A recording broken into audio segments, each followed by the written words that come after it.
We have the joy of hearing another story of faith and generosity this week from Mike Kennedy. So I'm going to invite Mike forward now.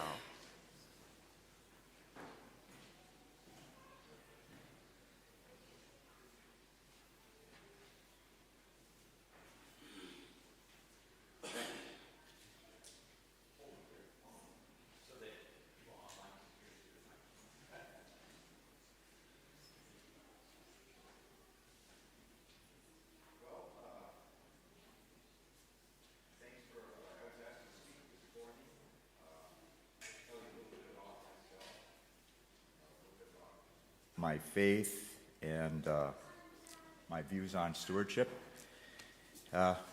If I appear nervous this morning, it's only because I am.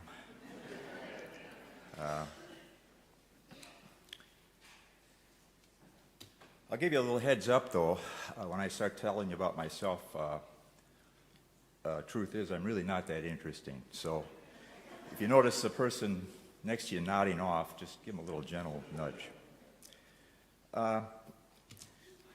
Susie and I, my wife Susie, who's hiding back there somewhere, we've been living in Texas now for a little over a year, and we've been members of the congregation here for, I think since like last November we started. We have 2 children, and they are the reason that we're here. They both abandoned us and moved to Texas. Never in our wildest dreams did we ever think we'd end up in Texas. Our family theme song now is the Talking Heads, Once in a Lifetime, and the relevant lyric is, and you may ask yourself, how did I get here? But anyway, our son Mike Jr., he and his wife, they live in Houston. He's been down here about 11 years now, so he's a Texan. He married a Texas gal. Our daughter, Missy, she moved down to Austin a couple of years ago, so Susie and I thought we'd better follow them down here before we get much older. Susie and I have been married for 46 years. I've tried to mess it up a few times, but she wouldn't have it, and I'm very grateful for that. We met when I was 19, she was 18. We were both working while in high school and college at the Ponderosa Steakhouse. I don't know if you guys had those down here, but they were very popular in the Midwest. I was a short order cook. Susie was my order taker. And to show you how things have changed, now Susie's the order giver. So when we got out of high school, both of us, I don't think either of us really knew what in the world to do. We both attended a Milwaukee area technical college. It was a 2-year technical college.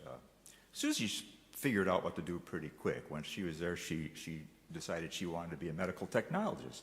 So she continued her career at the University of Wisconsin-Milwaukee, where she got her degree, and she's been a medical technologist ever since, although part-time now. So for me, it wasn't so clear. I did end up getting an associate degree there. I went to work for about a year in a related field. Marketing was my degree.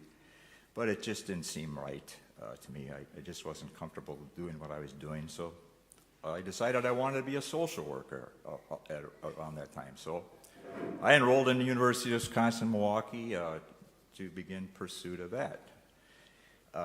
Somewhere along the line, as I was getting closer to graduation, that didn't feel right either. You know, at this point, my parents were getting quite concerned. I was only 20 or 21 at the time, so I still had time to figure it out. But I know they were getting, especially my dad. He didn't know what was to become of me. He'd tell me, "You're too light for heavy work, and you're too heavy for light work." So he didn't know where I was going to end up. Somewhere along the line there, I got the idea that I'd like to be a letter carrier. I would see letter carriers out and about on their appointed rounds, and I thought, I think I might like doing that. And so somewhere in there, I took the postal exam. I got hired, and at age 22, I became a letter carrier in the city of Milwaukee, and I hung around for 40 years. During a good chunk of that time, too, I also served the Letter Carriers Union as a union representative. And I had a very, very strong pull toward that. Now, ask Susie, and she'll tell you that there's not a whole lot that sticks up here.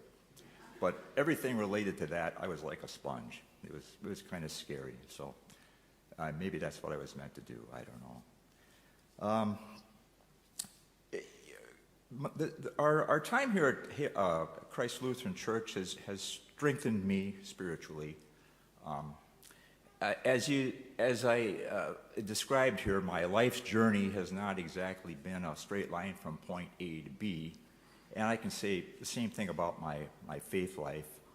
Quite frankly, it's been all over the place, sometimes not in a good place. And honestly, it still ebbs and flows. But this is a place that has impacted me positively, and you folks have a lot to do with that, so thank you. I know some people think that you can exercise your faith, without joining a church, and maybe you can. Maybe they can. I don't know. What do I know? But for me, I think this community is very important for strengthening my faith. As I get to know you and hear your stories and see your faithfulness in action, it really has a positive effect on strengthening my faith. So, again, thank you for that.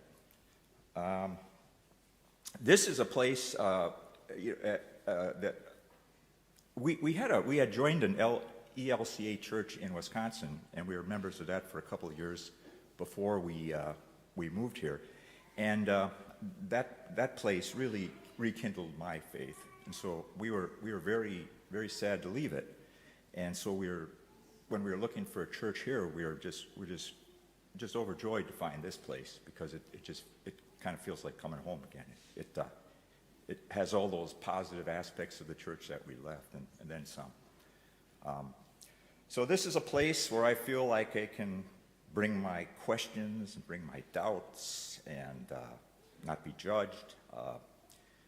We have not only do we have our worship experience here that is so strengthening. Today's thoughtful sermon was an example of that. But we have the gift classes, the Bible studies, our men's coffee group that meets, and I'm very grateful that I can get to hear everybody else's perspective on things, to try and figure out what Jesus' words meant to those folks of long ago and what they mean for us today. So, so that's that. My view on stewardship, I really am impressed with the way Christ Lutheran here views stewardship and their outreach in the community, their emphasis on outreach in the community. We are commanded, Jesus commanded us to love God and love our neighbor. And what does that mean? How do you do that? I think that gets to the heart of what stewardship is. Not only do we support our church financially, and also various organizations in the community financially as we are able to, but there's such a strong emphasis on personal service here too, and that's how we love our neighbor, is how I view it. I really like the notion of that God's kingdom is not only some hoped for future place, but that it's here right now. And it's awful difficult to see it sometimes, but if you got the right frame of mind, you can see it. And we part of the way that we see it is by serving our neighbor. And here at Christ Lutheran, there are so many different opportunities to do that you can plug into here, and Susie and I have plugged into a few of them, and I would encourage everybody to try a few of these out. We have the Meals on Wheels, quilting groups, the Texas Ramp Build, the laundry wash and fold, the Nest, youth camps, the barbecue to raise money for community things.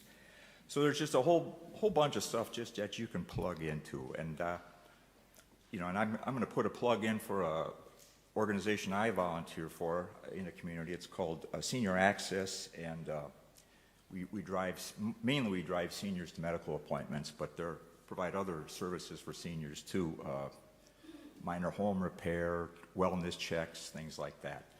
So if you're looking for a place to volunteer, and you try out some of these places offered through church here or elsewhere in the community. There's also a very similar organization in Georgetown called Faith in Action that pretty much does the same thing as Senior Access, which is located in Round Rock.